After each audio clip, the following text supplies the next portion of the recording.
manage challenge and management challenges and best practices. I would like to introduce our panelists: Edmund Situmorang, CTO and Managing Director for Prodigi and Techconnect Academy; Chee Lee, Azure Business Group Lead at Microsoft Malaysia; TS Alan Yau, CTO of SysArmy; and our moderator, Sabarinathan Sampath, Chief Strategy Officer, Wire19. I will hand over to Sabarinathan now. Thank you for joining in today, and thank you to W.Media for giving us this opportunity to talk about a very happening and a relevant and lively topic today. With I think in the previous conversation as well, Ms. Geeta was mentioning about infrastructure strategy and cloud adoptions and things like that. And most certainly, organizations are no longer talking about if they should embrace cloud. It's a question of how soon they could embrace cloud and how soon they'll be able to use all the benefits what cloud is offering. And also with the adoption of cloud comes variety of options also for the customer. So which gives rise to the thought process around, should organizations adopt different clouds for different purposes? And this is where the very concept of multi-cloud adoption comes in. Although at a very higher level, it may look very simplistic, that it is very easy to do that. But in practical, real terms, there are likely to be a lot of challenges along the way. And here on today's discussions, I'm going to be joined by a very eminent set of panelists where we'll be talking about what are the challenges which organizations face and how these can be overcome with some of the best practices which they have encountered during their careers thus far, right? So to get started with that discussion, we have Edmund Situmorang, CTO and Managing Director from Prodigi and Techconnect Academy. We have Chee Lee from Azure Business Group Lead from Microsoft Malaysia, and Alan from SysArmy. Thank you, gentlemen, for joining in today, and happy to have you here. If we get started with the first question, can you share some insights about the multi-cloud adoption framework? And what is it? And how actually it helps businesses to transform by using cloud as such? We'll get started with you, Edmund, and then we'll go around the table. Edmund, over to you, please. Businesses with the cloud transformation has become not only not only it's a need, but it is a major cause for digital disruption, right? In today's world, all the newest and the neatest technologies that you can find it because of the technology that is supported by the cloud providers that are giving out their best technologies out there for us to have. And aside from that, of course, having the cost reduction because of the multi-cloud adoption that is pouring into the cloud area has become very opportune time for startups to build up new technologies, very cheap price, right? So having said that, it is opportune time for us to see again and take a look, what can we do in the cloud and what kind of technology can emerge and what kind of disruption we can do going forward. Because myself as a artificial intelligence specialist, I love to deal with what are the new technologies and creating those technologies and helping businesses to grow and empowering our economy towards a better future. I think that's what it is. Thank you very much, Edmund. And let's go over to Chee. Chee, you are from a predominantly a very technology background, and who knows better than someone from Microsoft to talk about this. Chee, I would like to hear from you about this multi-cloud adoption framework and how it is actually helping businesses transform. Over to you, Chee. Okay, morning everybody. First and foremost, thank you so much for having me here today. All right. So the question is about multi-cloud adoption framework, right? So I think the first thing first, I want to kind of demystify, or rather give a bit of explanation in regards to what do we mean by cloud adoption framework as a first place, right? Because it's kind of like a big word, but then what is the real meaning behind cloud adoption framework? I think that's very important, right? So before I even move to the multi-cloud, then only adoption framework. So obviously, CAF, or rather cloud adoption framework, is literally a methodology or a guidance where we will provide like a guidance to our customers, our partner on a few areas. For example, from a strategy standpoint, what is their strategy? From a planning stage perspective, what is the planning stage? How do they migrate on a migration perspective? And then on the innovation, governance, management, and of course, lastly, from an organization-wide standpoint. So if I may put it in a simple way, it's like a blueprint for you as an organization to move to the cloud, or before you move to the cloud, right? So obviously, before you build a house, you need an architect, you need a proper plan for you to move on. Same thing in the cloud space environment. If you are an organization and you plan to move to the cloud, then cloud adoption framework is your first step for you to build a blueprint so that you know where to go. This is a guided practice for you. Now moving on to multi-cloud. While you have the phase one so-called blueprint, right? Then the next step is always about multi-cloud. How do I then make use of different cloud provider right now in the market, or rather different cloud services for a greater flexibility from my organization? And essentially multi-cloud from a benefit standpoint that can help business transform their business is really about, as an organization, now I have deployment options, right? I do not need to rely on one cloud, for example. Then at the same time, I have greater flexibility as well, because it's more flexible for me now. I can have A, B, C, and D, so on and so forth. And lastly, very important for a business is basically to take advantage of the cloud innovation from each and every cloud provider, because I would think everyone is unique and everyone have their own strength and weaknesses as well. So make use of the strength and the innovation from the respective cloud provider and apply that into your organization. This will help you transform your business. That's my opinion. Thanks. Awesome. Thank you, Chee. Appreciate that. Alan, would you like to add anything on top of what Edmund or Chee had talked about? Anything you want to add? Yep. So to add on to multi-cloud adoptions, just to share with the use case, right? We have been actually working with some of the clients, right? Initially, that even when they started their whole cloud journeys, right? They started with also multi-cloud, right? In today's clouds, when we talk about AWS or even Google, right? So we talk about the kind of services that we actually wanted to put in our portfolios or frameworks of cloud, right? For example, if you talk about communications, office tools, and so on, then majority will actually go for Microsoft, right? When we talk about computing resources, storage, and so on, right? Majority will actually go to AWS and so on.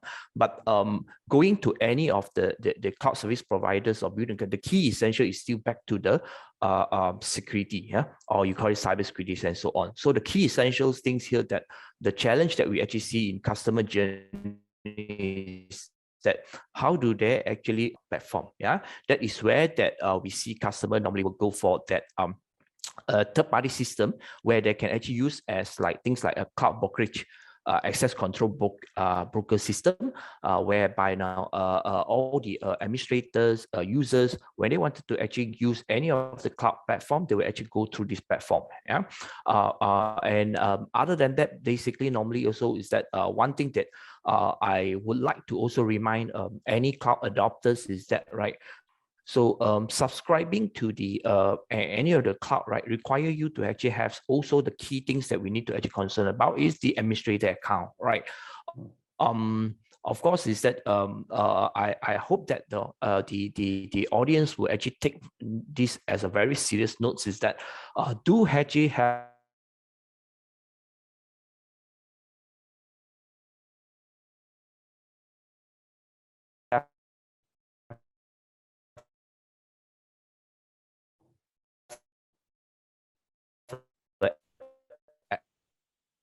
are actually being subscriber is being used to actually escalate their privilege to become administrator and take over some of their cloud. Yeah. Yeah.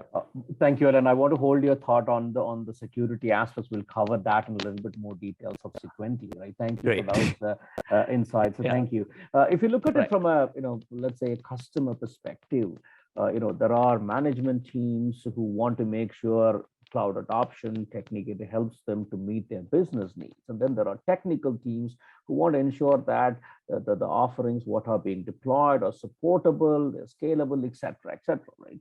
And I want to hear your perspective around what are some of the challenges, for example, the management team faces, the technical teams faces when it comes to cloud adoption, and also when it comes specifically to multi-cloud adoption, right? Edmund, we'll probably start with you to hear your perspective. Yeah, it is. Yes, as a client, multi-cloud means you got to deal with procurement as you go through all the processes. Indeed. Comparing one vendor to another. But like Chee Seng was mentioning earlier, very important to note that each vendor for cloud has its own strength. For example, Azure has its own strength in data science and also artificial intelligence. What do you call this? Google has its own ability to detect using their TensorFlow and everything. So each technologies that existed within these portfolio of cloud vendors has its own strength that we can use towards our company's benefit. But if coming towards the budgeting side, compared to the conventional having on-prem servers, you would have a greater and easier way nowadays to convince your stakeholders, your management, in terms of how does this turn into ROI in the following years. And it totally makes sense for anybody to move towards the cloud instead of having your own server where you have to deal with firewalls and then antiviruses and everything, and then you got to think about the GDP security protocol and all kinds of mess that you can get yourselves into, and then plus the many staff you have to have just to take care of your hardware infrastructure, compared to having these nice cloud servers where you just use it as you need it, and you have your tech persons become DevOps. They actually can digest and ingest all the data consume it from the servers automatically without having to deal with having a ton of people just doing infrastructure. I mean, I'm coming from a big conglomerate. SysArmy group is a big group, and having said that, we have like tons of infrastructure people, which sometimes it becomes a problem because sometimes infrastructure people just wait and see when they have a job to do, right? If nobody's asking them to do anything, they just sit down and then they just wait around. So we have a lot of people. Whenever we come to having our own servers, that potentially becomes inefficient, potentially, right? So very important for us to understand and give management understanding the cost savings, the manpower savings that you can have moving into the cloud. Okay, cool. Thank you. Alan, I know you touched upon some of the security aspects earlier. Help us with some insights right now on some of the challenges what end customers face from a security standpoint, very specific with that focus as from an end customer standpoint as well. So over to you, Alan. Yeah. Right. On the challenge from the management side, that the perception is moving to the cloud means is that for most of the management is that they don't have to think about security. And security are actually three portions. Management is always about hacking, website deface. To management, these are security issue, right? But from a security perspective on the cloud, basically, the issue is beyond that, right? How we do govern the services, how we do govern the allocations of the resources in terms of putting investment into security. So management does not see it as expenses need to be incurred to increase the GRC in terms of cybersecurity for their cloud framework or even platform, right? So a lot of times, once you actually go to the cloud, right, there will be tools adding on as your cloud infrastructure increase, right? From a very basic of access control, cloud brokerage, user behavior identity tools, right? Even to nowadays we zero trust. Yeah, it actually do increase the cost of management. But to support what Edmund had mentioned, basically, the initials of cloud adoption and security, basically the expenses increase. Yeah. During the initial stage, yeah, but over the long periods, right, the amount of infrastructures and the static works that we need to process that we need to carry out will be reduced, and then business can then prioritize the resources, right, on business data analytic, right, to capture the benefit of the data that they have captured to actually expand the business, rather than spending a lot of I would say capex, right, or OPEX, right, on maintaining the infrastructure people to run that. Yeah, that's my view. Yeah. Okay. Oh, absolutely, absolutely. Well said, Alan. Chee, I would probably, now that Edmund and Alan had talked a lot more on the challenges, I probably want to switch gears to ask you about, how do organizations overcome these challenges? How are there, procedures, processes, tools, guidelines available by cloud providers that are helping them to overcome some of these? And what do you do in that space? Okay. First and foremost, do not worry. I mean, assuming if you guys are planning to move to the cloud, no worries. That is definitely a good option and a good planning which you guys have in your mind. So if you were to ask me what is the best practices and all that, right?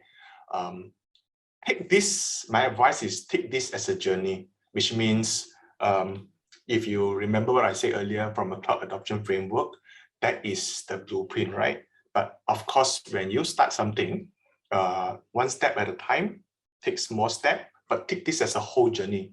I mean, you probably need to have a bit of vision where your organization want to be in the next 12 or 24 months. That is a destination, or rather somewhere you wanted to go. But before you reach there, obviously, take everything from a small step perspective. Do not jump into a big project if your team are not ready, if you have resources issue and all that, unless you plan it properly, right? So one step at a time, enjoy the journey, and very importantly as well, talk to different cloud provider, talk to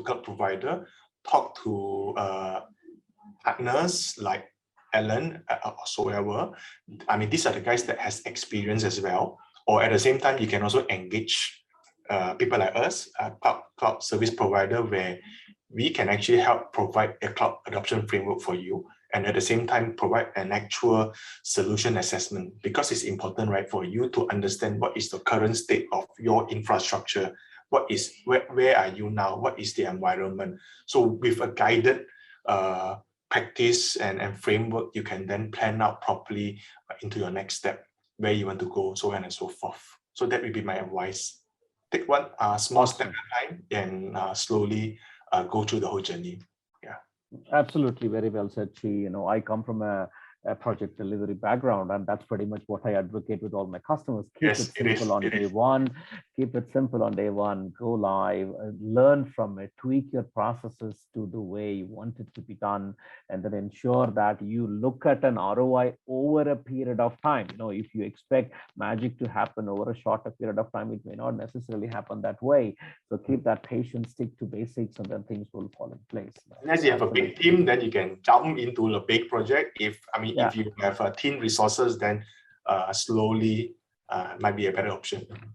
Very true, absolutely. I'll probably take one question which has come from the audience. Right? Due to a lot of security concerns and having the requirement to comply with the central bank risk policy, is on-premise still preferred over cloud? It's a pretty interesting question. I think a lot of organizations in the regulated environment, be it healthcare, be it financial services, etc., would have a similar question as well. Edmund, do you want to take that question to have a go at it? Sorry, come again. I kind of lost the last one. Yeah.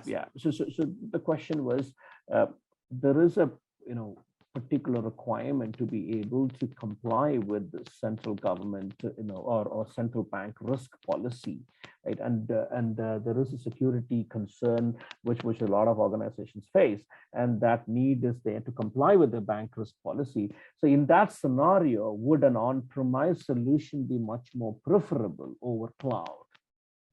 Well, for example, in Indonesia, we have a very strict regulations for banks, financial services, where we cannot have cloud service providers who put our data outside of Indonesia. And I know several other countries are doing the same.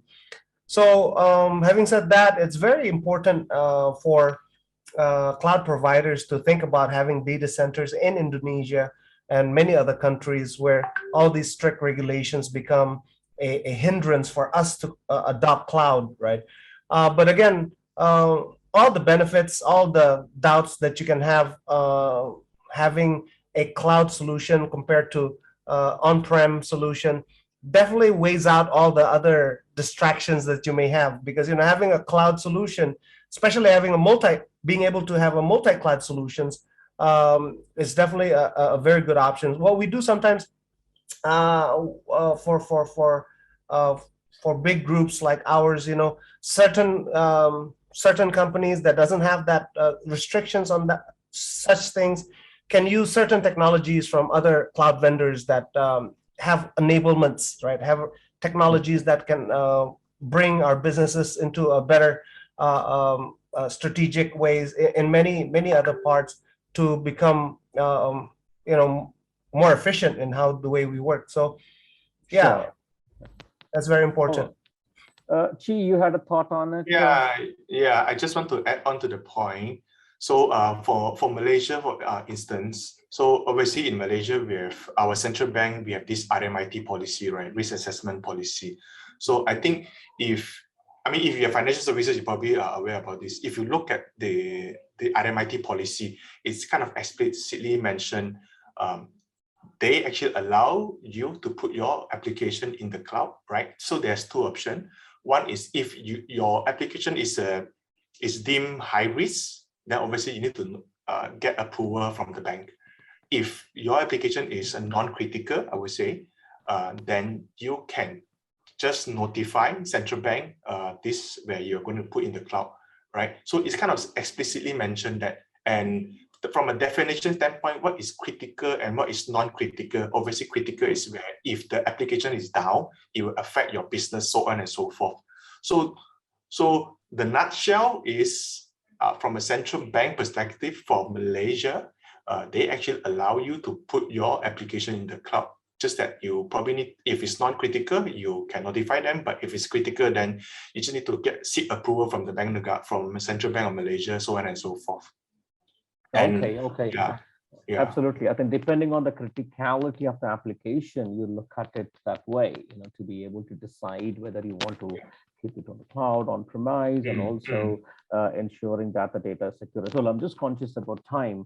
I think we might need to wrap up with some closing thoughts. I just have one question before we close. I think as a result of the pandemic, a lot of people have started working from home, and as a result of which there's been an accelerated way of people adopting cloud, right?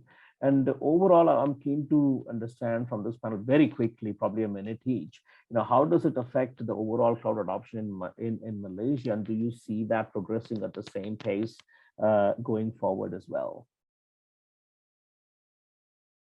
Alan, do you want to have a go very quickly before we close? Yeah. Yep. I'm seeing the same pace. Same pace. In fact, it's actually escalate much faster. Yeah. That most of the clients that we are actually seeing are actually pushing ahead with their multi-cloud adoption, as well as also understanding their own risk, and also just to add point to the questions of the security concern. Basically, from the regulator standpoint, is they're not worried on the cloud service provider. So what we call this, the user understanding of what they actually put on the cloud, means FSI. Yeah, right. That's all for myself. Cool, thank you.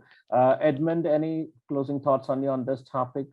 Yeah, continue to look for innovations, ways to disrupt technologies using disruption, because right now businesses are, they're competing so immensely, where without cloud adoption it's impossible, especially this pandemic ways. We work from home, there's no way you have an on-prem servers. It's almost impossible managing that as well. So going forward, I don't think less likely we're gonna have a better way of doing things, but cloud is the only options going forward. Thanks. Things are only going to accelerate from here. Yes. So thank you, Edmund. Chee, any closing thoughts from you? Yeah, just a quick one. I think what my CEO Satya has mentioned, 4 years of digital transformation journey kind of shortened in 4 months. So with that, I think I kind of answer your question, right? So definitely it's accelerating. Yes. And this will continue.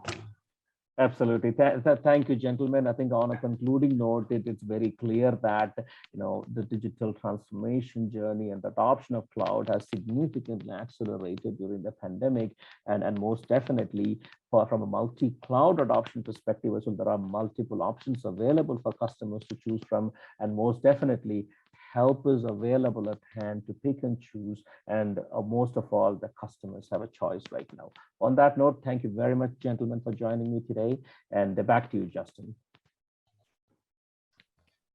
Thank you so much, guys. Thank you, Sabarinathan, for hosting that panel, and again, another heartfelt thanks to our panelists for their insights. A lot of key takeaways there. I'd like to